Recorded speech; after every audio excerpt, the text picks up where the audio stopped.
Bienvenidos a este análisis comparativo de los discursos del presidente Andrés Pastrana durante los diálogos de paz en el Caguán. Revisaremos dos momentos clave. El primero, cuando abre formalmente las conversaciones en 1999, y el segundo, cuando las da por terminadas en el 2002. Nuestro análisis se centra en tres aspectos: palabras y expresiones claves, tonalidad y emociones. A partir de estos elementos reflexionaremos sobre lo que relevan estos discursos acerca del proceso de paz en Colombia. La primera pregunta es, en el discurso de apertura, ¿qué palabras o expresiones claves utilizó el presidente para dirigirse a las FARC, fuerzas militares y Estado? En el discurso inicial predominaba el optimismo, la confianza y la ilusión de alcanzar una paz histórica. Se percibía un ambiente de esperanza. En el discurso final, en cambio, las emociones fueron de frustración, decepción e indignación, pero también de determinación y firmeza.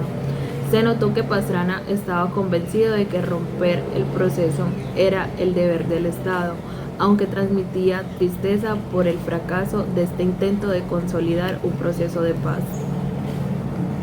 La segunda pregunta, en contraste, ¿qué palabras o expresiones predominan en el discurso de ruptura? En el discurso de apertura, Pastrana utilizó un lenguaje cargado de esperanza y reconciliación. Hacia las FARC se refirió en un término de interlocutores válidos y habló de silenciar los fusiles. Esto demostraba una disposición clara para reconocerlos como parte del proceso de paz. En cuanto a las fuerzas militares, les pidió paciencia y confianza.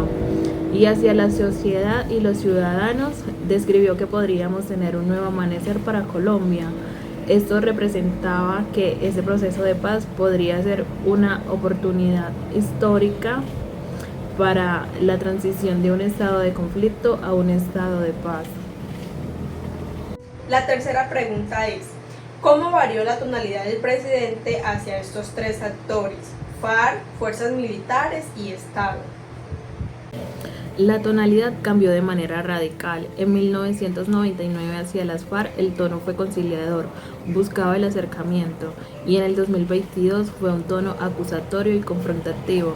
Hacia las fuerzas militares pasó de un tono moderado, llamando a la prudencia, a uno donde llamaba al respaldo y a la total confianza absoluta en su papel de restablecer el orden.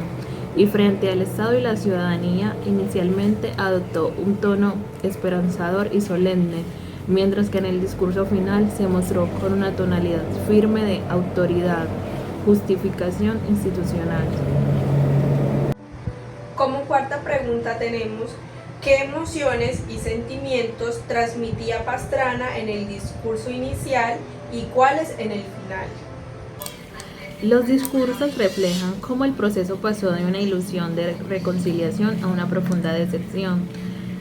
El cambio del tono mostró cómo las relaciones entre el gobierno, las FARC y las fuerzas militares se transformaron radicalmente.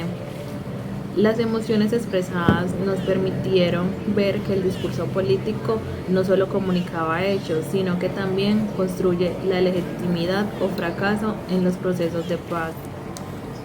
Como quinta pregunta tenemos, si comparamos los dos discursos, ¿qué nos revela este cambio en las palabras, la tonalidad y las emociones sobre el proceso de paz en el Caguán? En el discurso de apertura, Pastrana cambió totalmente el tono de expresión.